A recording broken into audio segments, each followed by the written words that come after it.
नमस्कार दोस्तों, मैं Shandil Anuj. Directive principle of state policy के बारे में मैं चर्चा कर रहा हूं। अपनी पिछली वीडियो में मैंने इंट्रोडक्शन बताया था directive principle of state policy का और रिलेशन बताया था फंडामेंटल राइट और directive principle of state policy. मैंने बताया था कि ये प्रावधान राज्य के नीति निर्देशक तत्व पार्ट 4 में दिए गए हैं। आर्टिकल 36 से लेकर के 51 में बताए गए। ये आयरिश कॉन्स्टिट्यूशन से वरो किया गया है और इंस्ट्रूमेंट ऑफ इंस्ट्रक्शंस जो गवर्नमेंट ऑफ इंडिया एक्ट 1935 में दिया गया था उसी के जैसा है ये।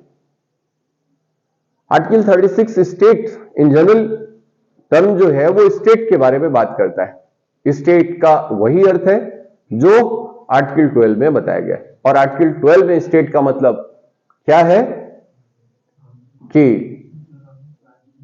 केंद्र सरकार और संसद, राज्य सरकार और राज्य विधानमंडल और स्थानीय प्राधिकारी और अन्य प्राधिकारी, यानी central government and parliament, state government and state legislature, local authority and other authority. ये मैं स्टेट पढ़ा रहा था तो आर्टिकल 12 को बहुत ही विशद तरीके से मैंने बताया था। यानी सेंटर को भी स्टेट डिक्लेयर किया गया, स्टेट को भी स्टेट डिक्लेयर किया गया और लोकल अथॉरिटी को भी स्टेट डिक्लेयर किया गया। लोकल अथॉरिटी में जो आपकी पंचायत हैं, जो म्यूनिसिपैलिटीज हैं, वो है। यानी यहां से यहां तक टॉप टू बॉटम, सेंटर से लेकर के लोकल लेवल तक उन अथॉरिटियों को स्टेट डिक्लेयर किया गया है। यानी इतना एग्जॉस्टिव इंटरप्रिटेशन था हमारे फ्रेमर ऑफ द कॉन्स्टिट्यूशन के द्वारा कि यदि इनमें से किसी के द्वारा भी यदि मौलिक अधिकारों का उल्लंघन किया जा रहा है जो आर्टिकल 12 में बताया गया है तो वो चैलेंज किया जा सकता है। और वहां पे एक नेगेटिव ऑब्लिगेशन था आर्टिकल फंडामेंटल राइट्स में, जबकि directive principle of state policy में स्टेट के ऊपर एक पॉजिटिव ऑब्लिगेशन दिया गया है, उनके ऊपर नेगेटिव ऑब्लिगेशन डाला गया।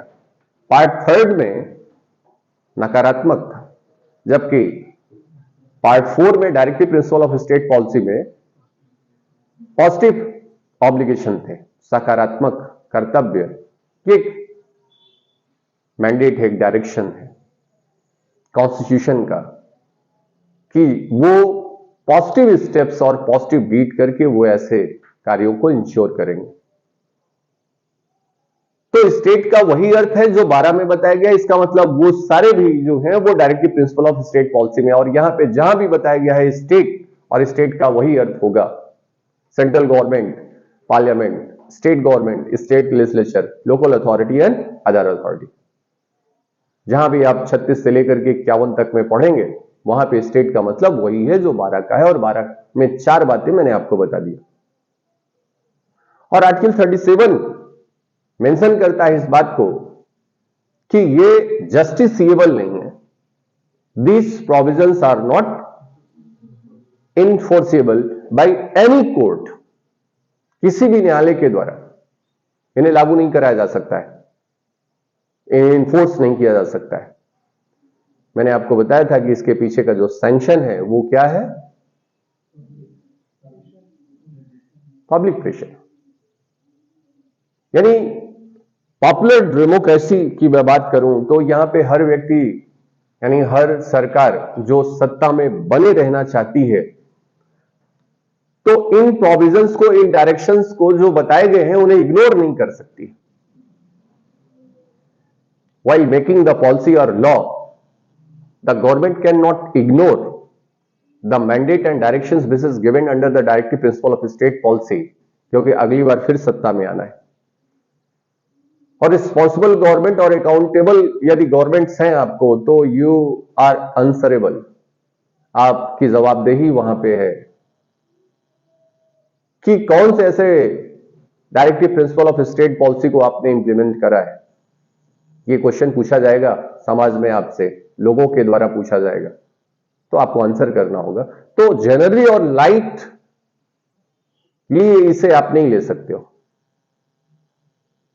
इसे आप इग्नोर नहीं कर सकते हो, इसे क्या करना होगा? इन्फोर्स करना होगा, इन्हें लाना होगा अपनी नीतियों में। तो आर्टिकल 37 कह रहा है कि ये जस्टिसिएबल नहीं है, इन्फोर्सिएबल नहीं है। In spite of this they are a fundamental in governance of the country. इसका मतलब कि जब भी आप लॉ बनाओगे, जब भी आप पॉलिसी बनाओगे, उसके लिए ये फंडामेंटल है, मूलभूत है। और फंडामेंटल का मतलब why it is a fundamental, मौलिक क्यों है? क्योंकि बेसिक्स, ये आधार है, इनके बिना चीजें संभव ही नहीं।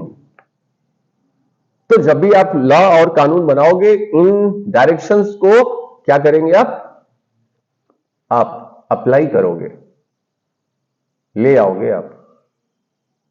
तो आर्टिकल 37 जो है वो जनरली सिर्फ ये बता रहा है आपका कि ये जस्टिसिएबल नहीं है, in spite of this they are a very fundamental in a governance of the country. मूलभूत हैं, इन्हें लागू करना होगा। तो 36 जो है वो स्टेट एंड 37 जो है उसकी जस्टिसिएबिलिटी के बारे में बात कर रहा है, इन्फोर्सिबिलिटी के बारे में बात कर रहा है। एंड 38 ये आपके वेलफेयर स्टेट के कॉन्सेप्ट को बताता है। वेलफेयर स्टेट का कॉन्सेप्ट मैंने आपको बताया था कि वेलफेयर स्टेट जो है ये for the wellbeing of the peoples, उनके पब्लिक गुड के लिए है, उनके वेलबींग्स के लिए है, उनके बेहतरी के लिए। राज्य का जो नेचर है वो कैसा होगा? वेलफेयर स्टेट का होगा। And it is declared under the article 38। 38 में 2 क्लॉज है और क्लॉज 2 जो है उसे जोड़ा गया, अमेंडमेंट करके लाया गया। क्लास 1 आपका 38 का क्लास 1 कहता है कि स्टेट प्रमोट करेगा पब्लिक वेलफेयर को और इंश्योर करेगा, सिक्योर करेगा, प्रोटेक्ट करेगा, एस्टैब्लिश करेगा अ सोशल ऑर्डर। स्टेट में जहां भी बोल रहा हूं, स्टेट का मतलब आर्टिकल 12, यानी इसका मतलब पार्लियामेंट है या सेंट्रल गवर्नमेंट है, स्टेट है या स्टेट लेजिस्लेचर है या लोकल अथॉरिटी या अदर अथॉरिटी। स्टेट किस बात को प्रमोट करेगा? पब्लिक वेलफेयर को, लोक कल्याण, लोक बेहतरी को प्रमोट करेगा और सिक्योर एंड प्रोटेक्ट करेगा a social order, social order को सिक्योर करेगा, ना केवल इंडिविजुअल्स के बीच में बल्कि उन ग्रुप्स के बीच में जहां पे ऐसी social, economic and political justice ensure हो सके। यानी ये इंडिविजुअल्स के बीच में, यानी स्टेट का ये कार्य है कि एक ऐसा सोशल ऑर्डर, एक सामाजिक व्यवस्था बनाएगा जिसमें व्यक्तियों के और समुदाय के और ऐसे समूहों के बीच सामाजिक, आर्थिक और राजनीतिक न्याय जो है वो सुनिश्चित हो सके। And this social order is maintained and secured and protected by the state and also promote the welfare of the public. ये कौन करेगा? ये स्टेट करेगा। लोगों के बीच में, इंडिविजुअल्स के बीच में क्या होना चाहिए? इंडिविजुअल्स के बीच में social justice, economic justice and political justice, ऐसी सामाजिक व्यवस्था पैदा करिए आप। Being a state, it is your responsibility, it is a duty upon you. ये आपकी ड्यूटी है जिसे डिस्चार्ज करना है आपको। And it is a directions given by this constitution to the state, ये स्टेट को दिया गया है। और 44th कॉन्स्टिट्यूशनल अमेंडमेंट के द्वारा यहां पे 38 के क्लॉज 2 को जोड़ा गया। 44th कॉन्स्टिट्यूशनल अमेंडमेंट के द्वारा, और जहां पे क्या बताया गया है? इनइक्वालिटी इन इनकम, यानी स्टेट क्या करेगा? मिनिमाइज करेगा इनइक्वालिटी इन इनकम, यानी आय की असमानता को कम करने का प्रयास करेगा। आय की असमानता, इनकम में जो इनइक्वालिटी आई है उसे क्या किया जाएगा, मिनिमाइज करने का प्रयास करेगा। और inequality in status, facility and opportunity, ऐसे ग्रुप्स और इंडिविजुअल्स के बीच में जो इनइक्वालिटी इन स्टेटस है, इनइक्वालिटी इन फैसिलिटी है, इनइक्वालिटी इन अपॉर्चुनिटी है, इसे क्या करने का प्रयास किया जाएगा, कम करने का प्रयास किया जाएगा। और ये कौन करेगा, स्टेट करेगा। और यहां पे ये देख रहे हैं इनइक्वालिटी इन इनकम को मिनिमाइज करेगा, inequality in opportunity, status and facility. यदि इसको पॉजिटिव में बोले तो फिर क्या हो जाएगा, equality in status and equality in opportunity, यही तो लाने का काम करेगा state. And it is the objective of our constitution. ये वर्ड्स जो हैं वो प्रियम्बल में आपके ऑलरेडी मेंशन हो गए हैं। यानी इसका मतलब कि जो आपके प्रियम्बल में जिन वर्ड्स को इनकॉर्पोरेट किया गया था उसे रीअफर्म किया जा रहा है by the 44th constitutional amendment under the article 38 clause 2। वहां पे क्या है, equality in status and equality in opportunity. और यहां पे स्टेट उसको क्या करेगा, उसी इक्वालिटी इन स्टेटस और अपॉर्चुनिटी को लाने का प्रयास करेगा। इसका मतलब उसे कम करेगा तो क्या करेगा, इक्वालिटी आएगी ना, और इक्वालिटी आएगी, इसका मतलब इस बात को क्या कर दिया गया है, रीअफॉर्म किया गया है। जनरली ऐसा बहुत कम है कॉन्स्टिट्यूशन में कि प्रोविजंस को रिपीट किया गया हो। And equality was declared the basic structure in the case of Kesavananda Bharati, यानी equality is the basic principle, और इसे बेसिक फीचर डिक्लेयर किया गया केशवानंद भारती के केस में 1973 में। और उसी वर्ड्स को रीअफर्म करने के लिए 44वां संविधान संशोधन 1978 में ला करके इसे फिर से क्या किया जा रहा है, इंश्योर कराया जा रहा है। स्टेट का ये काम होगा।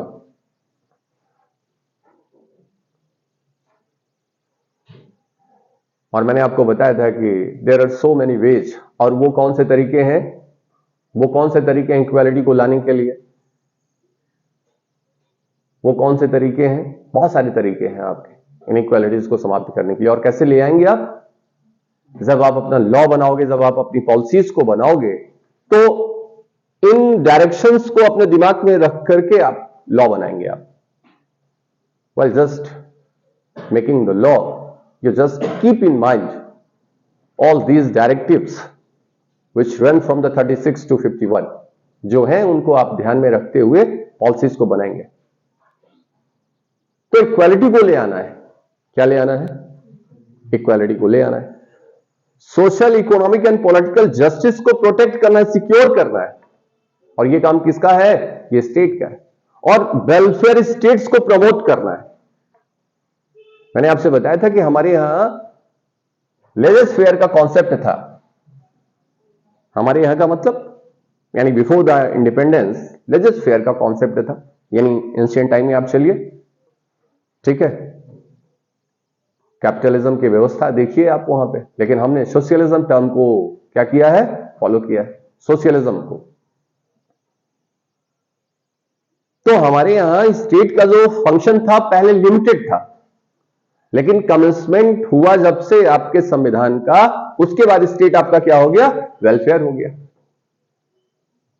और वेलफेयर हो गया तो इसके जो फंक्शंस हैं वो क्या हो गए, बढ़ गए। यानी अब किसके लिए काम करना है, अब लोगों के वेलफेयर के लिए काम करना है, उनके वेलबींग्स के लिए काम करना है, पब्लिक गुड में काम करना है। और वेलफेयर का मतलब जहां पे स्टेट इस बात को इंश्योर करेगा कि उनके बेटर लाइफ के लिए, उनके बेटरमेंट के लिए कार्य करना, यानी उनके हेल्थ को लेकर के काम करना, उनके एजुकेशन को लेकर के काम करना, अनपॉवर्टी जो आपकी पॉवर्टी है उसे समाप्त करना है। ये वेलफेयर स्टेट का कॉन्सेप्ट लेकर के पैदा हुआ आपका संविधान। Maximum number and maximum pleasure, maximum pleasure in maximum in number, hedonistic concept, Bentham का कॉन्सेप्ट। यानी जब आप लॉ बनाओगे तो लॉ का जो पर्पज होता है वो क्या होना चाहिए, लॉ का पर्पज ही यही होना चाहिए कि वो मैक्सिमम प्लेजर्स दे और मैक्सिमम इन नंबर। यानी बहुजन हिताय बहुजन सुखाय, ये कॉन्सेप्ट है आपका कि आपका जो लॉ हो, जो पॉलिसी हो, उससे से ज्यादा लोगों को क्या हो, लाभ हो। पहले ये स्टेट नहीं था, पहले स्टेट क्या था, पुलिस स्टेट था। इसका मतलब आपके लॉ एंड ऑर्डर को मेंटेन करेंगे, एडमिनिस्ट्रेशन ऑफ जस्टिस को मेंटेन करेंगे, आपकी लाइफ, प्रॉपर्टी और लिम्स को प्रोटेक्ट करेंगे। कुछ बेसिक्स वर्क है हमारे, बस उसके बाद नहीं। लेकिन आज का जो स्टेट है वो क्या हो चुका है, welfare in every sphere of the life and every step of the citizens and person. State क्या कर रहा है, आपको प्रोटेक्ट कर रहा है, आपके बेटरमेंट्स के लिए कार्य कर रहा है। तो ये कॉन्सेप्ट है। तो ऐसा सोशल ऑर्डर क्रिएट किया जाएगा, ऐसी सामाजिक व्यवस्था को इंश्योर किया जाएगा, सोशल ऑर्डर। क्लियर है? And article 38 enhance the social justice, ये क्या बढ़ाता है आपका, सोशल जस्टिस को। मैंने आपसे कहा था कि बाबा साहब ने कहा कि if you want to get the political justice of no avail if there is no any social democracy, or social democracy can be created by the social and economic justice। कैसे हो सकती है आपके, थोड़ा सा कठिन हो जा रहा होगा, है ना, जस्ट ट्राई टू अंडरस्टैंड, प्रयास करिए। तो मैंने आपसे कहा कि यदि राजनीतिक न्याय को प्राप्त करना है तो उसके पहले आपको आर्थिक न्याय, और आर्थिक न्याय को प्राप्त करना है तो उसके पहले आपके साथ सोशल जस्टिस होना चाहिए। और फर्स्ट फुटिंग पे जो रखा गया है वो सोशल जस्टिस को रखा गया है। और सोशल जस्टिस क्या है, इसका मतलब क्या होना चाहिए उनके बीच में सोशल जस्टिस क्या होनी चाहिए, इंश्योर होनी चाहिए, प्रोटेक्टेड होनी चाहिए। और वहां पे इनइक्वालिटी जो है वो क्या होनी चाहिए, समाप्त होनी चाहिए। आर्टिकल 38 क्या कह रहा है, उनके फैसिलिटी, उनकी अपॉर्चुनिटी और उनकी इनकम, इनकी जो इनइक्वालिटीज है इन्हें आप क्या करोगे, समाप्त करोगे। इनके स्टेटस में जो इनइक्वालिटी है उसे क्या करोगे, आप समाप्त करोगे। तभी उनके साथ सोशल जस्टिस हो पाएगा, और सोशल जस्टिस होगा तभी इकोनॉमिक जस्टिस होगा, और इकोनॉमिक जस्टिस और सोशल जस्टिस है तभी पॉलिटिकल जस्टिस होगा। क्लियर है? तो वेलफेयर का कॉन्सेप्ट जो है वो बातें क्लियर हो गई आपको। पहले कैसा स्टेट था आपका, police state.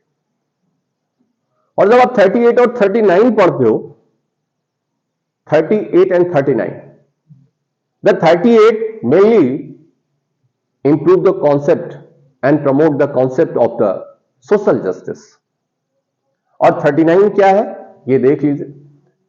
and when you read together 38 and 39 is just a reflect the thoughts of distributive justice। ये क्या बताता है, वितरणात्मक न्याय के बारे में बात करता है। यानी 38 और 39, 39, 38 दोनों को एक साथ मिला करके पढ़ा जाए तो यही आपका क्या है, डिस्ट्रीब्यूटिव जस्टिस। मैंने आपसे बताया था अरिस्टोटल ने दो कॉन्सेप्ट दिया था जस्टिस का, एक तो पहला जो था वो डिस्ट्रीब्यूटिव जस्टिस, और दूसरा जो था वो करेक्टिव या रिफॉर्मेटिव जस्टिस। और 39 जो है उसमें क्लॉज जो है आपके पास F, A to F, 6 clause बताए गए हैं वहां पे, ए से लेकर के एफ तक 39 में। मैं स्मॉल ए की बात कर रहा हूं, स्मॉल ए, small B, small C, small D, small ई, स्मॉल एफ। तो ए जो है वो अगेन इक्वालिटी की बात कर रहा है। क्या बता रहा है, means of the livelihoods, main और वुमेन के बीच में जो मीन्स ऑफ द लाइवलीहुड होगा वो क्या से होगा, समान होगा। मीन्स ऑफ लाइवलीहुड, मैं अपने पिछले लेक्चर में बताया था कि अब हमारी ऑनरेबल सुप्रीम कोर्ट और हाई कोर्ट्स का जो इंटरप्रिटेशन है वो इंटरप्रिटेशन है और इस तरीके से इनको इंटरप्रेट किया जा रहा है कि directive principle of state policy is just converted into the fundamental right. जो नॉन जस्टिसिएबल है उसे जस्टिसिएबल बना रहे, जो नॉट इन्फोर्सिएबल है उन्हें इन्फोर्सिएबल बना रहे, और जो directive principle of state policy के स्टेटस को रखते हैं उन्हें फंडामेंटल राइट्स का स्टेटस मिल रहा है। मैंने आपसे कहा था कि हमारा जो कंस्ट्रक्शन होना चाहिए, जो इंटरप्रिटेशन होना चाहिए, वो एक्सपेंसिव होना चाहिए, यानी जो भी प्रोविजन है उन्हें एक्सपेंसिव स्कोप मिले। और यहां पे जो मीन्स ऑफ लाइवलीहुड के बारे में बात किया गया है, means of livelihood was declared as a fundamental right under the Article 21। Article 21। तो ये 39A को माइंड में रखते हुए, 39 को दिमाग में रखते हुए आर्टिकल 21 का जब इंटरप्रिटेशन किया गया, while keeping this provision under the in the mind, और आर्टिकल 21 का जब इंटरप्रिटेशन किया गया, निर्वचन किया गया, तो यहां पे बताया कि right to livelihood is a fundamental right under the article 21। तो ये जो राइट टू लाइवलीहुड है, यानी जीविकोपार्जन का जो आधार है, जो साधन है, वो क्या हो गया है? आपका फंडामेंटल राइट हो गया। ये केस याद आ रही है आपको? Olga Tellis. Right to livelihood is a fundamental right under the article 21। तो मैं आपसे ये कह रहा था कि जब तक इस राइट को आप मेंटेन नहीं करोगे, तब तक ये क्या कर जाएगा? सफर कर जाएगा, नहीं कर पाएगा।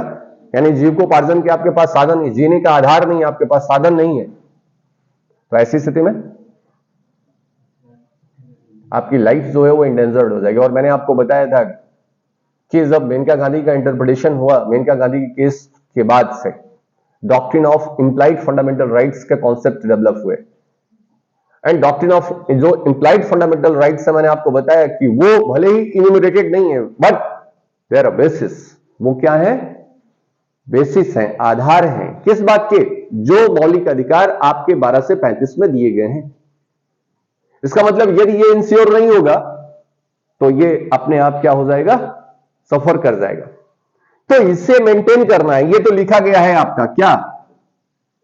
किसी भी व्यक्ति को, लाइफ वर्ड तो दिया गया है यहां पे ना, किसी व्यक्ति को प्राण और दैहिक स्वतंत्रता से वंचित नहीं किया जाएगा। बोलो भैया, प्राण और दैहिक स्वतंत्रता से वंचित नहीं किया जाएगा। तो यहां पे लाइफ वर्ड जो है वो इसके बिना सस्टेन नहीं हो सकती। मेरे पास जीविकोपार्जन के साधन ही नहीं है, आधार ही नहीं मेरे पास। ऐसी स्थिति में मेरी लाइफ जो है वो चल ही नहीं सकती। तो होना तो चाहिए ना आधार।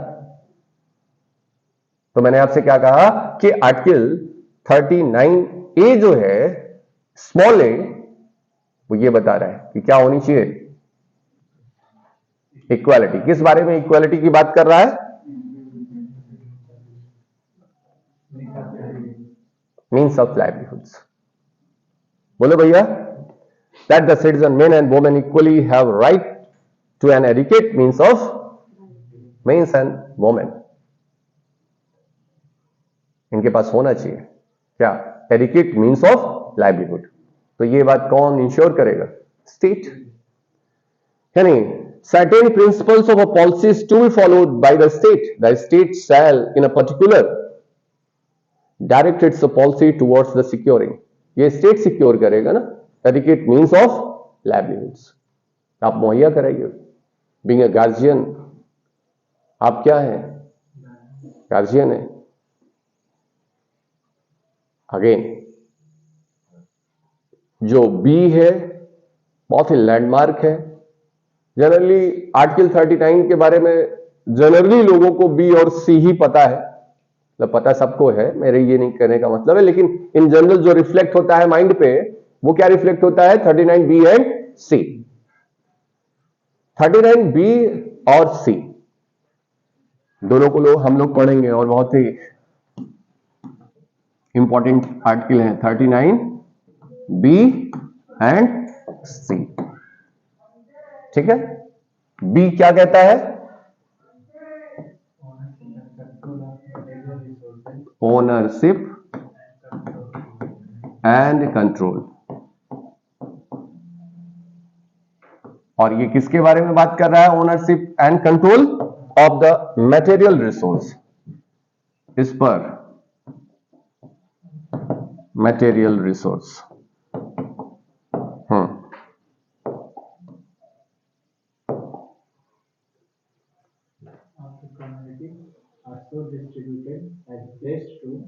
सबसर्व द कॉमन गुड।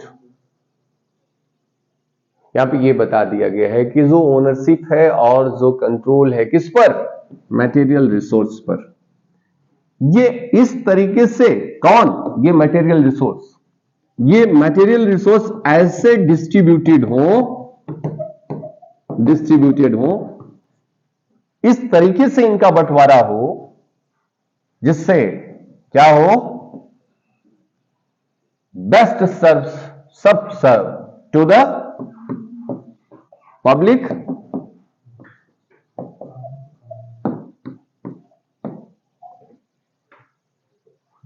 या कॉमन गुड। सिंपल सी बात है।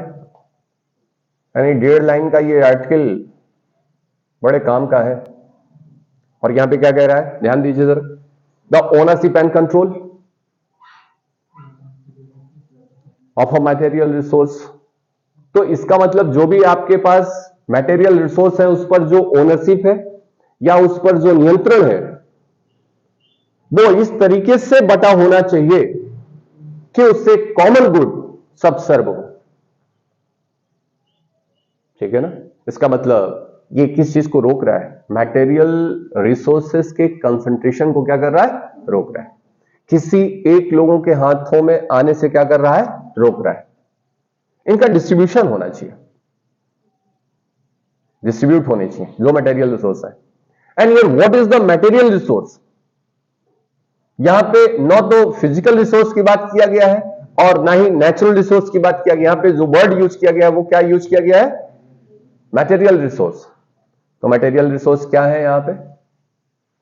What is the material resource? Material resource means, मैं डिफाइन करता हूं आपको, all things which are capable of producing the wealth for community would be the material resource. Note करिए इसे।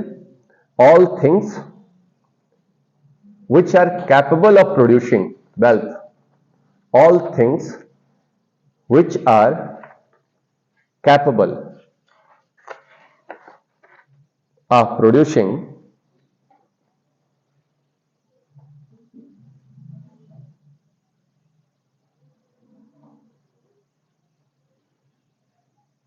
wealth for community, capable of producing the wealth for community। बात समझ पाए? इसका मतलब कि कोई भी ऐसी चीज जो कैपेबल है वेल्थ को प्रोड्यूस करने के लिए, that is the material things. ठीक है? यानी कम्युनिटी के लिए कोई भी ऐसी चीज जो वेल्थ को प्रोड्यूस करने वाली है वो क्या है? आपकी मटेरियल रिसोर्स। एंड अगेन आगे पैरा चेंज करके लिखिए। The material resource means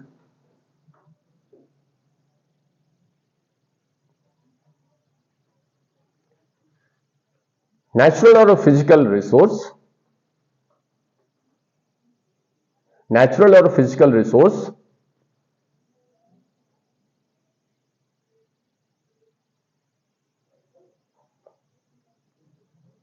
everything of a value or use everything of a value or use in a material world।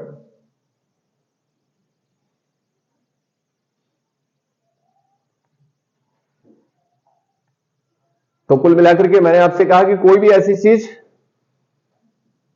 जो वेल्थ को प्रोड्यूस कर सकता है फॉर द कम्युनिटी और जिसकी कोई वैल्यू है, वो फिजिकल रिसोर्स भी हो सकता है, वो नेचुरल रिसोर्स भी हो सकता है। मटेरियल वर्ड्स के लिए जिसकी कोई वैल्यू है, that is a material resource. Material words का मतलब समझ रहे हैं ना आप, ये भौतिक संसार। तो फिजिकल रिसोर्स भी हो सकता है, नेचुरल रिसोर्स भी हो सकता है, और ये दोनों मिलकर के जिनकी कोई वैल्यू है, जो मटेरियल वर्ड्स के लिए इंपॉर्टेंट है, that is a material resource. और ऐसे मटेरियल रिसोर्स की ओनरशिप और कंट्रोल जो है वो डिस्ट्रीब्यूटेड होनी चाहिए, एक जगह पे कंसंट्रेट ना हो या किसी एक के पास ना हो। क्लियर है? यानी इनका इस तरीके से विभाजन हो, इस तरीके से इनका वितरण हो कि जिससे कॉमन गुड हो, सभी लोगों को उसका फायदा मिले। बोलो भैया। एंड अ ट्रू सेंस, ये है सोशलिज्म। ये क्या है आपका? हमने सोशलिज्म के कॉन्सेप्ट को अपनाया। इंडिया कैसा होगा? सोशलिस्ट कंट्री होगी। लेकिन हमने आपसे क्या बताया था कि हमारे यहां का सोशलिज्म वो मार्क्सिज्म नहीं है। हमारे यहां का जो सोशलिज्म है वो मार्क्सिज्म नहीं है। हम डेमोक्रेटिक तरीके से इन्हें क्या करेंगे? डेमोक्रेटिक मैकेनिज्म के थ्रू इसे लाने का प्रयास करेंगे, यानी through the law, through the policies. तो मैंने आपसे क्या कहा कि स्टेट जब लॉ बनाएगा तो इस बात को ध्यान में रखेगा कि जो भी मटेरियल रिसोर्स हैं उनका कंसंट्रेशन और कंट्रोल किसी एक के हाथ में ना हो। इसका मतलब वो मटेरियल रिसोर्स क्या हो? आपके डिस्ट्रीब्यूटेड हो। And material resource includes the physical resource as well as natural resource, और ऐसी कोई भी चीज जो मटेरियल वर्ड्स के लिए जिसकी कोई वैल्यू है, और ऐसी कोई भी चीज जो वेल्थ को प्रोड्यूस कर सकता है, that is the material resource. Clear है यहां तक? अब आप देखिए जरा, जो टैक्स को कलेक्ट किया जाता है टैक्स लॉ के थ्रू, है ना, आर्टिकल 260, कोई भी टैक्स जो इंपोज किया जाएगा 265 में, वो क्या बता रहा है? लॉ बना करके ही करोगे आप, लॉ बना करके करेंगे आप टैक्स। तो टैक्स का मतलब सिर्फ रेवेन्यू का कलेक्शन नहीं होता है। Imposing the tax doesn't mean to collect the revenue only. ये भी बता रहा है, ये जो प्रोविजन है आपका वो ये कहता है कि जब आप टैक्स कलेक्ट कर रहे हो, इसका मतलब जो मटेरियल रिसोर्सेज हैं उन्हें भी आप क्या कर रहे हो? कंसंट्रेट होने से क्या कर रहे हो? रोक रहे हैं आप। नहीं हो रहा है? आपने टैक्स के स्लॉट बना करके रखे हुए हैं ना भाई, टैक्स स्लॉट। और टैक्स स्लॉट में क्या है? रेवेन्यू का कलेक्शन ही नहीं हो रहा है, it also brings the equality. ये क्या ले आता है? आपकी इक्वालिटी को ले आता है। और आपने बता दिया कि इतने रुपए से इतना जो कमाएगा उसे 10% टैक्स देना है, इतने से जो इतना कमा रहा है उस स्लॉट में जो आ रहा है वो उसे 20% देना है, उसके एबव जो है वो 30% दे रहा है। बात समझ रहे हैं आप? इसका मतलब 1 करोड़ रुपए से ज्यादा कमाने वाले को 30% पे करना पड़ रहा है टैक्स। कितना ले लिया उसका? 30% ले लिया। कितना लिया? इसका मतलब जो कंसंट्रेशन हो रहा था वेल्थ का, उस कंसंट्रेशन को हमने क्या कर लिया? ऐसा नो, अभी तक आपके पास 1 करोड़ था, अब जरा 30 लाख रुपए वापस कर दो जरा भाई। इसका मतलब जो कंसंट्रेशन होने जा रहा था, जिस पर आपकी ओनरशिप और कंट्रोल होने वाली थी, वो क्या होगी? विड्रॉ हो गई कि नहीं हो गई? अब 30 लाख आपका नहीं है, 30 लाख से ओनरशिप आपकी खत्म हो गई, कंट्रोल आपका खत्म हो गया। ये इस को सब सर्व कर रहा है कि नहीं कर रहा है? और वो पैसा डिस्ट्रीब्यूट किया जा रहा है, कहां पे डिस्ट्रीब्यूट किया जा रहा है? In the common good. कहां पे? For the public welfare. यानी आप ही के पैसे से सड़क बनाई जाएगी, आप ही के पैसे से हॉस्पिटल खोले जाएंगे, आप ही के पैसे से मेडिसिन आएंगी, आप ही के पैसे से जो है अदर वेलफेयर वर्क होगा। तो ये आपका पैसा जो है वो ले लिया गया कि नहीं ले लिया गया? और जो वेल्थ कलेक्ट हो रही थी उस वेल्थ को डिस्ट्रीब्यूट किया जा रहा है। और कैसे किया जा रहा है? सरकार अपने खजाने में नहीं रख रही है, उसे क्या कर रही है? उसे पब्लिक गुड्स के लिए और पब्लिक वेलफेयर के लिए लगा रही है। तो आपने सुना है कि नहीं सुना है? टैक्स जो होता है, टैक्स के बदले में आप सर्विस क्या नहीं कर सकते हो? क्लेम नहीं कर सकते हो। टैक्स पे आप सर्विस क्लेम नहीं कर सकते हो, क्योंकि वो चला जाता है, कहां पे चला जाता है? फॉर द पब्लिक गुड्स, ठीक है ना, पब्लिक वेलफेयर के लिए जा रहा है। तो मेरी बात आप लोग समझ पाए? नहीं समझ पाए आप? इससे क्या हो रहा है? इक्वालिटी आ रही है। मैं इक्वालिटी पढ़ाते समय ये बहुत अच्छे से बता चुका हूं, यानी टैक्स जो कलेक्ट कर रहे हैं आप, उससे इक्वालिटी भी आ रही है लोगों के बीच में। क्या हो रही है? इक्वालिटी आ रही है। बोलो भैया। तो मैं ये ना समझ पा रहे हैं आप लोग? मैं सिर्फ समझाने के लिए बता रहा हूं, जरा देखिएगा। 3 स्लॉट बना रहा हूं यहां पे, ठीक है। एक तो 10 लाख रुपए तक कमाने वाले लोग हैं, एक तो 1 करोड़ रुपए कमाने वाले हैं, और इसके ऊपर जो कमाने वाले हैं, यानी 10 lakh to up to 1 crore, above the 1 crore and below the 10 lakhs।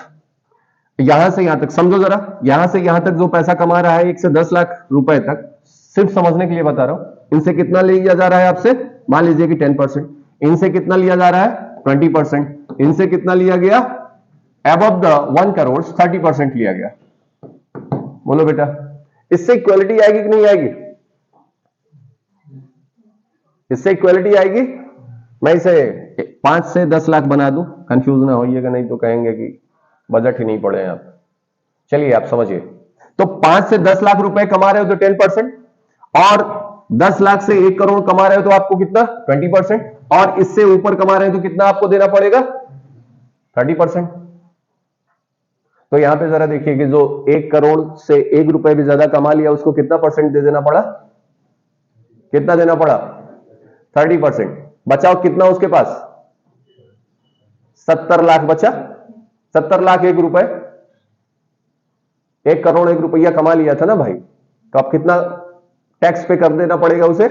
30%। कितना बचा इनके पास? 70। ऐसे समझ लो यार, बहुत मैथमेटिकल कैलकुलेशन पे ना जाना है। कितना बचा? 70 लाख रुपए। और जो 5 से 10 लाख रुपए कमाने वाला है, उससे हमने मान लो 10 लाख रुपए कमाया, तो उससे कितना लिया हमने टैक्स? 10%। 1 लाख रुपए लिया, कितना? 10 लाख का कितना? इसके पास कितना बचा? 9।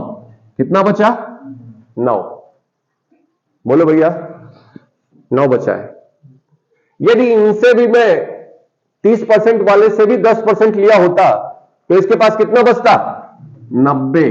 कितना बचता? नहीं समझे? तो अब ये दूरी ज्यादा है कि ये दूरी ज्यादा है?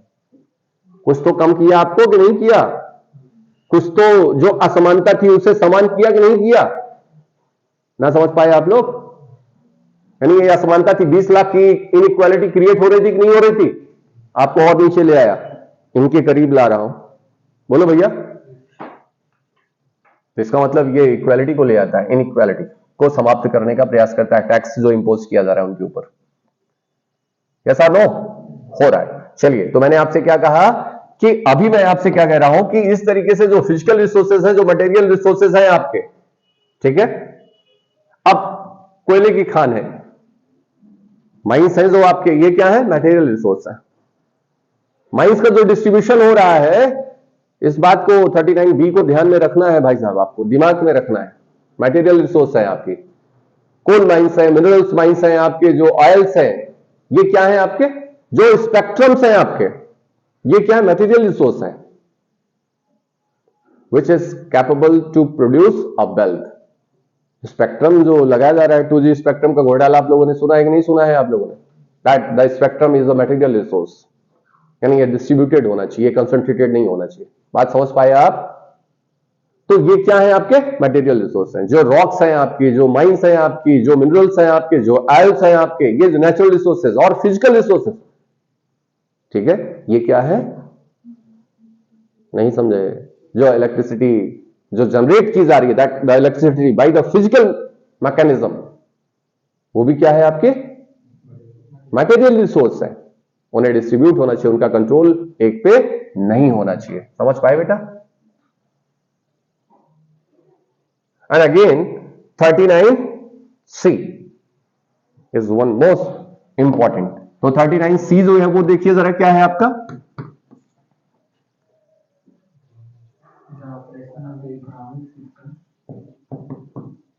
does not result in the concentration of wealth. Concentration of wealth के बारे में बात कर रहा है, किसके बारे में बात कर रहा है? And means of production. Again,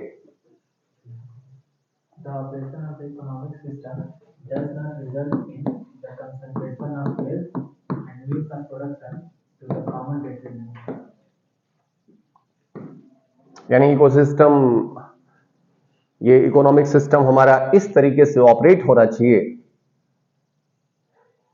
कि जो मीन्स ऑफ प्रोडक्शन है और कंसंट्रेशन ऑफ जो वेल्थ है वो इस तरीके से ना हो कि वो लोगों के लिए हानिकर हो जाए, डेट्रीमेंटल हो जाए, लॉस कॉज करे। क्या है यहां पे? Means of production. और क्या है? Concentration of wealth. देख रहे हैं आप? तो अभी इसके पहले बी में आपने क्या देखा? बी में आपने मटेरियल रिसोर्स के कंट्रोल और ओनरशिप के बारे में देखा। वो कंसंट्रेटेड नहीं होना चाहिए, यानी वो डिस्ट्रीब्यूटेड होना चाहिए, एक बात। और सी जो है ये क्या कह रहा है कि मीन्स ऑफ प्रोडक्शन और कंसंट्रेशन ऑफ वेल्थ, यानी ये जो वेल्थ है और जो मीन्स ऑफ प्रोडक्शन से इनका कंसंट्रेशन ऐसा नहीं होना चाहिए कि जैसे कॉमन पीपल्स के लिए, लोगों के लिए क्या हो जाए? हानिकर हो जाए, डेट्रीमेंटल हो जाए उनके लिए। इसका मतलब ये क्या होनी चाहिए? डिस्ट्रीब्यूटेड होनी चाहिए। Means of production is also and concentration of wealth. तो वेल्थ और means of production, wealth and means of production, यानी जो संपत्तियां हैं आपकी और जो उत्पादन के साधन हैं आपके, उनका क्या नहीं होना चाहिए? कंसंट्रेशन नहीं होना चाहिए। और ये भी देखिए कि ये आपका जो प्रोविजन है वो किसको इंश्योर कर रहा है? ये प्रोविजन आपका इंश्योर कर रहा है सोशलिज्म को। किसको इंश्योर कर रहा है? सोशलिज्म को इंश्योर कर रहा है। इसका मतलब कुछ मुट्ठी भर के लोग हैं, उन्हीं के हाथों में क्या नहीं आना चाहिए? वेल्थ का कंसंट्रेशन नहीं होना चाहिए। या कुछ मुट्ठी भर के लोग हैं जो मीन्स ऑफ प्रोडक्शन है, उन पर वो कंट्रोल उनका नहीं होना चाहिए, उनका कंसंट्रेशन उस पर नहीं होना चाहिए, जिससे लोगों को क्या हो जाए या लोगों के ऊपर डेट्रीमेंटल इफेक्ट्स आए, उनके लिए हानिकर हो जाए। और इस प्रोविजन को समाप्त करने के लिए आपके यहां देखिए, हम कैसे स्टेट है? वेलफेयर स्टेट है। हमारी इंडिया कैसी है? सोशलिस्ट कंट्री है। कैसी कंट्री है? स्टेट कैसा है आपका? वेलफेयर है। किस कॉन्सेप्ट को लेकर के आए हैं? India is a socialist country. यही तो है आपके, सोशल है, सेकुलर है, सोशलिस्ट है और सेकुलर है। यही तो जोड़ा गया 42वें संविधान संशोधन के द्वारा। और यह संविधान के साथ पैदा हुआ है। किसके साथ पैदा हुआ है? इसका मतलब कि ये जो सोल है वो ऑलरेडी एग्जिस्ट कर रही है आपके यहां ना, ये ऑलरेडी एग्जिस्ट कर रही है। तो मैं आपसे क्या कह रहा हूं कि भारत के स्वतंत्र होने के पहले आपके यहां क्या थी? जमींदारी, जमींदारी थी, इनामदार हुआ करते थे आपके यहां, ठीक है ना? जमींदारी व्यवस्था थी। और ये जो जमींदार हुआ करते थे, इनके पास लैंड जो है वो क्या होती थी? कंसंट्रेटेड होती थी। मीन्स ऑफ प्रोडक्शन, यानी खेत जो है वो, जो लैंड है आपकी, वो क्या है? मीन्स ऑफ प्रोडक्शन है ना। एग्रेरियन सोसाइटी के लिए, जो कृषि आधारित देश हो, उसके लिए जो खेती है उसका क्या हुआ है? एक्युमुलेशन हुआ है। और वो क्या है? मीन्स ऑफ प्रोडक्शन है आपकी। वो क्या है? आपकी वेल्थ है आपकी। वो क्या है? आपकी मटेरियल रिसोर्स है आपकी। ऐसा नो? तो ऐसी स्थिति में इनका क्या नहीं होना चाहिए? ये ना तो ये कंसंट्रेटेड होनी चाहिए, ना तो किसी के अकेले के ओनरशिप में होनी चाहिए, ना तो ही इनका कंट्रोल किसी एक के ऊपर होना चाहिए। ऐसा नो?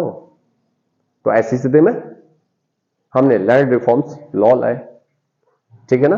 जमींदारी को एबॉलिश करने के लिए लैंड रिफॉर्म्स ला करके इन्हें क्या किया गया, समाप्त करने का प्रयास किया गया, क्योंकि स्टेट को ये हर समय लॉ बनाते समय इस बात को ध्यान में रखना, these are the directions and mandate.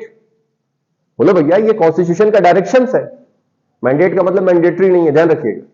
यहां पे इनको बताया जा रहा है, संदेश दिया जा रहा है कि आप ऐसा कानून बना करके इन्हें आप क्या करिए, अप्लाई करिए अपने आप।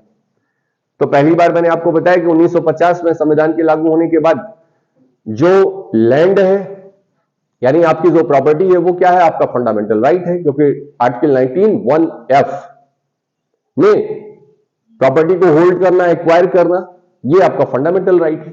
और directive principle of state policy ये कह रहा है कि इसका कंसंट्रेशन नहीं होना चाहिए लैंड का, यानी जो आपके मीन्स ऑफ प्रोडक्शन है या जो आपका वेल्थ है उनका कंसंट्रेशन नहीं होना चाहिए, ये तो ये बात कह रहा है। और जबकि 19(1)(f) जो है वो कह रहा है कि किसी भी प्रॉपर्टी को जो आपके पास है उसे होल्ड करने का आपके पास क्या है, फंडामेंटल राइट है। तो कैसे लोगे आप जमीन को? यदि मैं जमींदार था और मेरे पास 500 बीघे जमीन थी तो उस बात को कैसे लिया जा सकता है? तो directive principle of state policy तो कह रहा है कि लॉ बना, ऐसा लॉ बनाइए कि ये बातें जो बताई गई हैं उन्हें लागू किया जाए। इसका मतलब उनका कंसंट्रेशन समाप्त करिए, उनका ओनरशिप खत्म करिए, उनका कंट्रोल खत्म करिए और उन्हें डिस्ट्रीब्यूट करिए जो सर्वसाधारण के हित में नहीं है। जबकि फंडामेंटल राइट जस्टिसिएबल है, directive principle of state policy जो है नॉन जस्टिसिएबल है। दोनों के बीच में कंफ्लिक्ट हो रहा है कि नहीं हो रहा है? यानी ये कॉन्सेप्ट आप ला नहीं सकते हो जब तक आपके यहां 19(1)(f) खड़ा हुआ है। 19(1)(f) was a great barrier कि वो इन प्रोविजंस को लाने ही नहीं देगा, क्योंकि आर्टिकल 13 पढ़ते हो तो आर्टिकल 13 में क्या बता दिया गया है कि state shall not make any law. Article 13 का जो क्लॉज 2 है वो तो यही कह रहा है ना कि state shall not make any law. State ऐसा कोई लॉ नहीं बना सकता है विच एब्रोगेट द फंडामेंटल राइट्स, जो आपके फंडामेंटल राइट्स को एब्रोगेट करेगा। और यदि ऐसा लॉ बनाया है तो उस सीमा तक वो क्या हो जाएगा, शून्य हो जाएगा। तो मेरी बात आप समझ पा रहे हैं?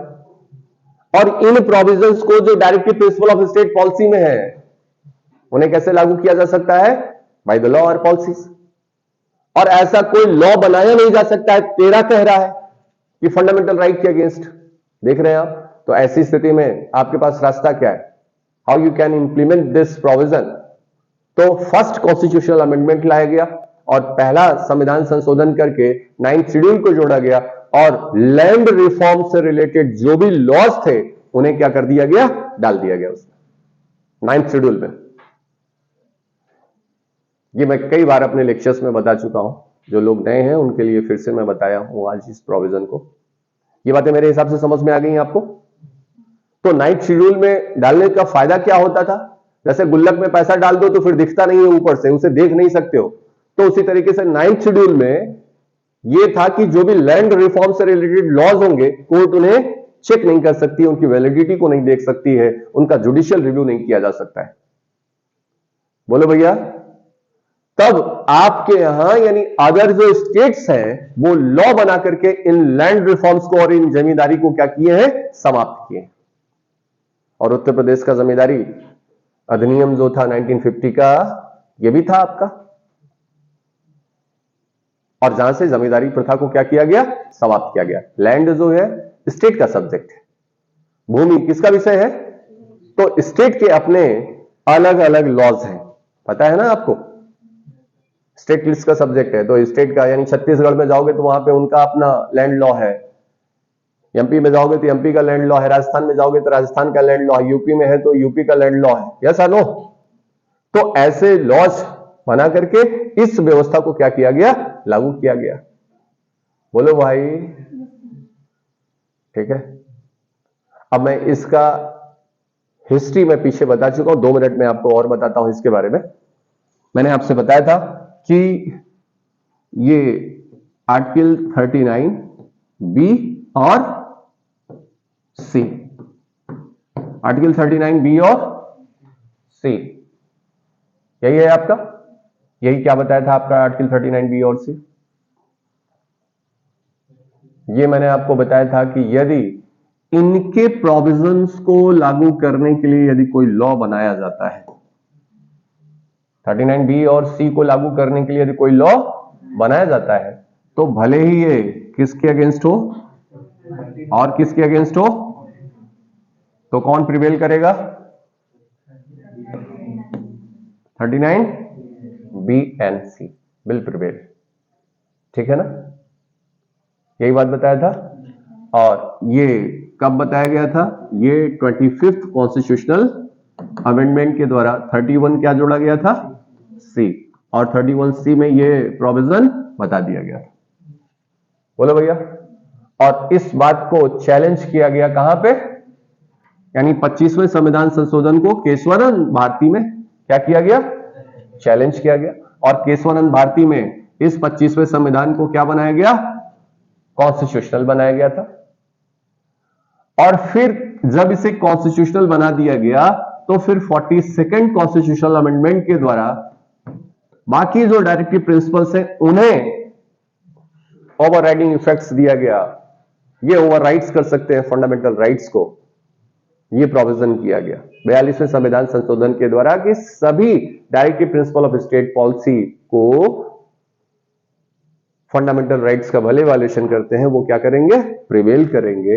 Again this 42nd constitutional amendment was challenged in Minerva bills, और इस मिनर्वा बिल्स में 25 को अपहोल्ड किया और 42वें में इस बात को कि सारे के सारे directive principle of state policy prevail करेंगे,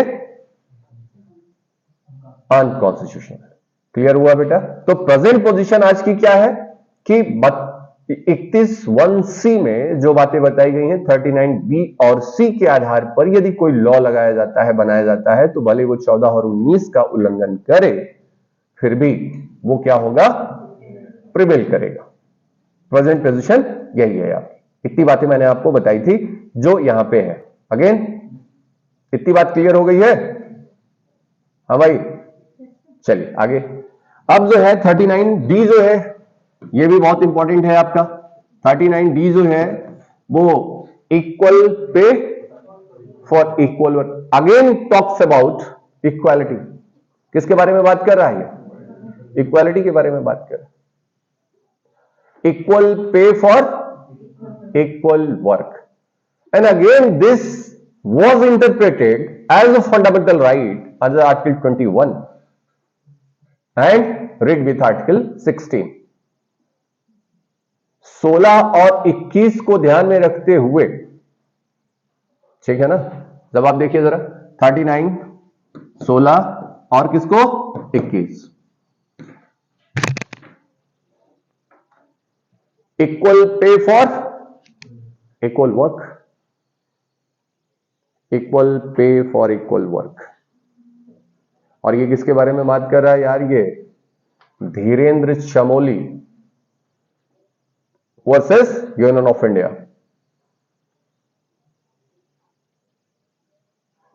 ठीक है, और जहां पे ये बता दिया गया, क्या बताया गया कि जो भी समान कार्य करते हैं उन्हें क्या मिलना चाहिए? समान वेतन मिलना चाहिए। समान कार्य के लिए समान वेतन मिलना चाहिए यदि उनका कार्य जो है वो क्या है? सेम है। और ये क्या है? आर्टिकल 21 के अंतर्गत उनका क्या है? फंडामेंटल राइट है। तो यहां पे किसके बारे में बात किया गया है? इक्वल अपॉर्चुनिटी की बात किया गया है। Equality in opportunity, equality in opportunity. इसका मतलब यदि कोई पब्लिक पोस्ट है, यदि कोई पब्लिक पोस्ट है, लोक पद है, तो 7 ग्राउंड्स बताए गए, 7 ग्राउंड्स। कौन कौन सा है? रेस है, रिलीजन है, कास्ट है, प्लेस ऑफ बर्थ है, डिसेंट है, रेजिडेंस है? इनके आधार पर कोई भेदभाव नहीं किया जा सकता है। यानी हर नागरिक को क्या होगा? ऐसे लोक पद पर समान अवसर का अधिकार होगा। तो ऐसा कोई भी व्यक्ति जो ऐसे पोस्ट पर कार्य कर रहा है, समान पद पर कार्य कर रहा है, तो उनके बीच में ऐसा कोई डिस्क्रिमिनेशन नहीं होना चाहिए। On the basis of salary if their cadre and post are same, उनके काडर्स और पोस्ट यदि सेम है तो उनके बीच में कोई डिस्क्रिमिनेशन नहीं होना चाहिए। But it is not mandatory. Dhirendra Chamoli के केस में यह बताया कि ये मैंडेटरी नहीं है, लेकिन यदि उनके सर्कमस्टांसेस में कोई अंतर होता है तो ऐसी स्थिति में उसे क्या किया जा सकेगा, डिफरेंशिएट किया जा सकता है। मैं अक्सर यह कहता हूं कि सियाचिन ग्लेशियर पर रहने वाला जो सैनिक है और जो एक सामान्य स्थान पर यानी सेम कार्डर है, सेम पोस्ट पर उनका क्या हुआ है, अपॉइंटमेंट हुआ है, लेकिन अब उनकी परिस्थितियां बदल गई हैं। अब उन्हें कहां भेज दिया गया, सियाचिन ग्लेशियर पे, और आपको कहां रखा गया, प्लेन एरिया पे रखा गया। अब ऐसी स्थिति में यदि वहां पे डिफरेंशिएट किया जाता है तो ऐसे स्पेशल सर्कमस्टांसेस में किया जा सकता है। क्लियर हुआ? क्योंकि मैं बार बार कहता हूं कि इक्वालिटी का मतलब जो है वो लिटरल नहीं है, इक्वालिटी अमंग द इक्वल है। कहां पे है? तो आपकी परिस्थितियां बदल गई, आपकी ज्योग्राफी बदल गई अब आपकी, तब ऐसी स्थिति में आपके साथ क्या किया जा सकता है, डिस्क्रिमिनेशन किया जा सकता है। तो ये जो directive principle of state policy का स्टेटस था, अब इसे कौन सा स्टेटस मिला हुआ है, समान कार्य के लिए समान वेतन, फंडामेंटल राइट्स का समान। और ये जो मिला हुआ है वो कैजुअल जो वर्कर्स हैं उनके ऊपर भी लागू हो रहा है। ठीक है ना, वही कार्य कर रहे हैं तो उन्हें वही मिलना चाहिए। क्लियर है? And again E and F, E और एफ जो है ये दोनों साथ में मिलकर के पढ़ना चाहिए। क्या पढ़ना चाहिए? ई और एफ को। और ये किसके बारे में बात कर रहा है, वर्कर्स के बारे में बात कर रहा है। किसके बारे में? वर्कर्स। बोलो भैया।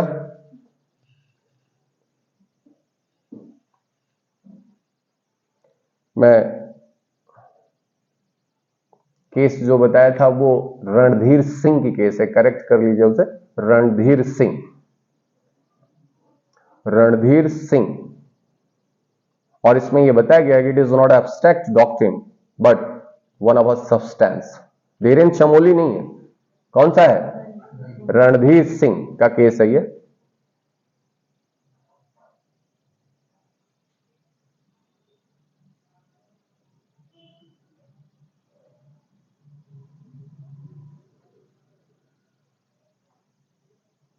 ठीक है। Equal pay for equal work has assumed the status of the fundamental right in a service jurisprudence. क्या बताया गया है यहां पे? सर्विस jurisprudence के तौर पर। Having regards the constitutional mandate of the equality in Article 14 and 16, read with Article 39D and 21. ठीक है, चलो तो करेक्ट कर लीजिएगा, धीरेन्द्र चमोली नहीं, ये कौन सा है, रणधीर सिंह का केस है आपका। चलिए आगे। तो 39E और F जो है वो किसके बारे में बात कर रहा है आपका, किसके बारे में, वर्कर्स। और किसके बारे में, चिल्ड्रंस के बारे में बात कर रहा है। बहुत इंपॉर्टेंट प्रोविजन है इसके बारे में।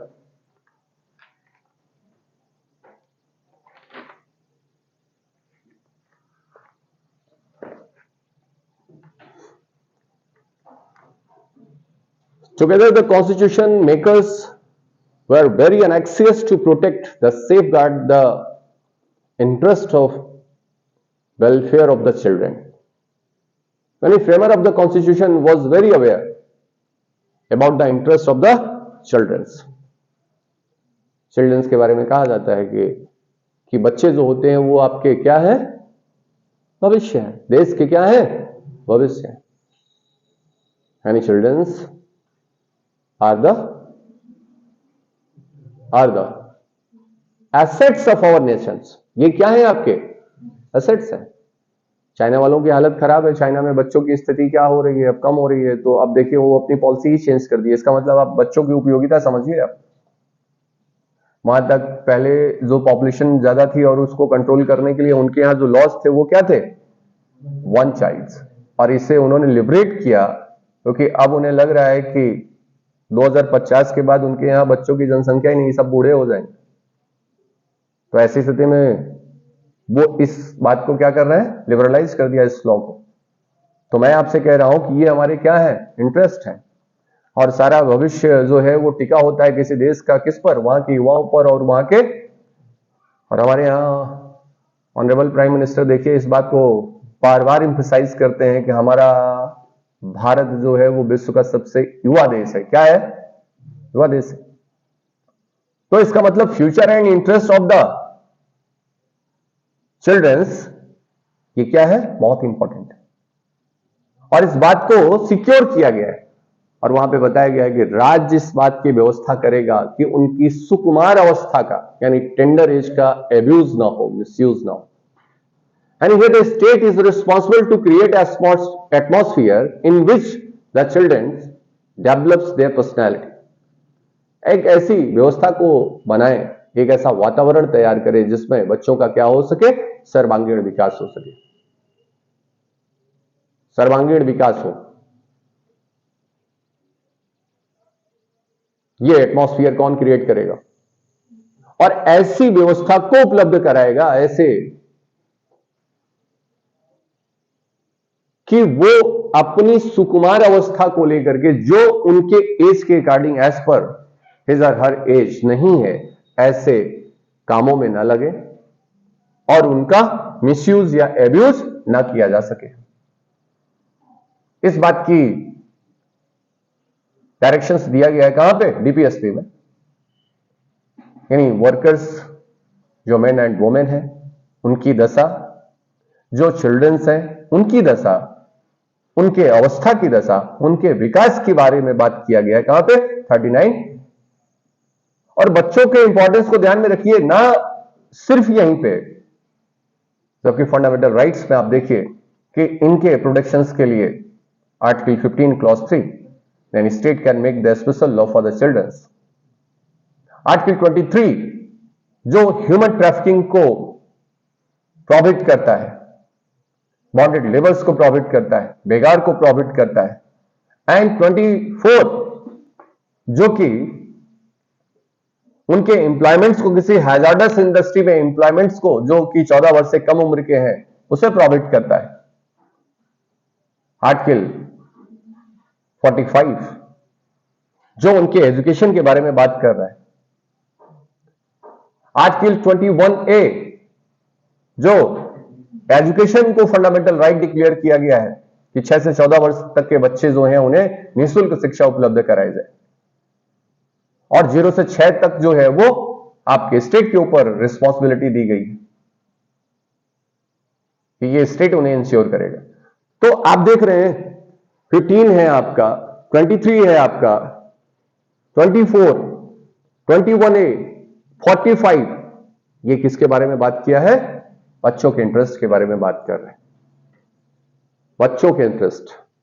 और इसी बात को डायरेक्शन के तौर पर दिया गया है स्टेट को कि ऐसा लॉ बनाते समय उसको क्या करेगा, इन बातों को ध्यान में रखेगा। 39 ई पढ़िए।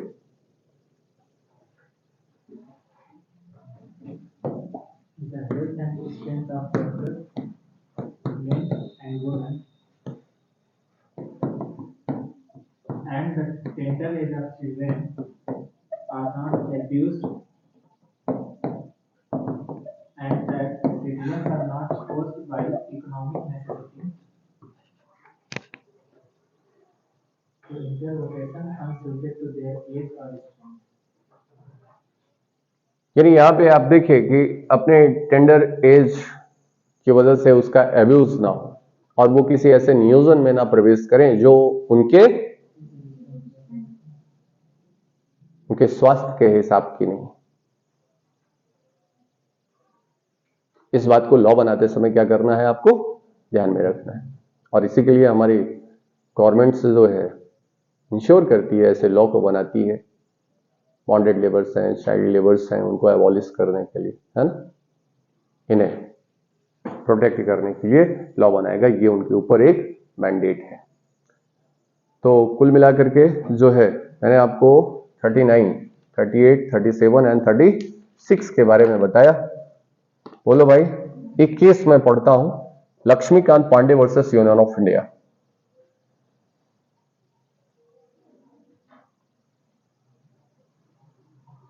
Laxmikant Pandey versus union of India, इन्हें आप नोट करें, बहुत इंपॉर्टेंट केस है आपकी। Welfare of entire community, welfare of entire community, its growth and development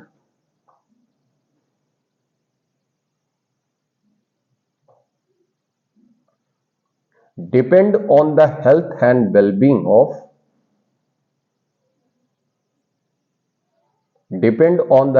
and well-being of its children,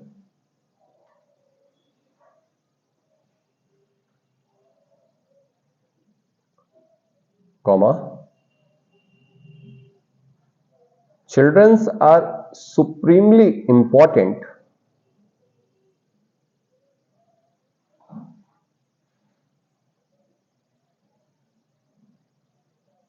national asset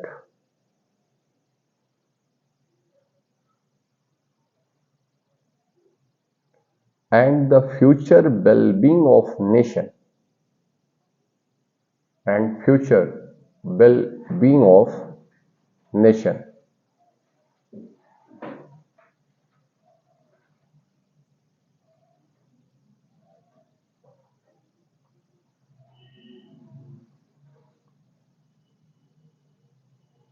okay, तो यहाँ पे ये ऑब्जर्वेशन जो था ऑनरेबल जस्टिस पी.एन. मोहगती का था कि जो हमारे चिल्ड्रंस हैं वो क्या, वो हमारे नेशनल एसेट्स हैं। किसी भी कंट्री का जो ग्रोथ है, डेवलपमेंट्स है, वो किस पर बेस करता है, रेस्ट कर रहा है बच्चों के ऊपर।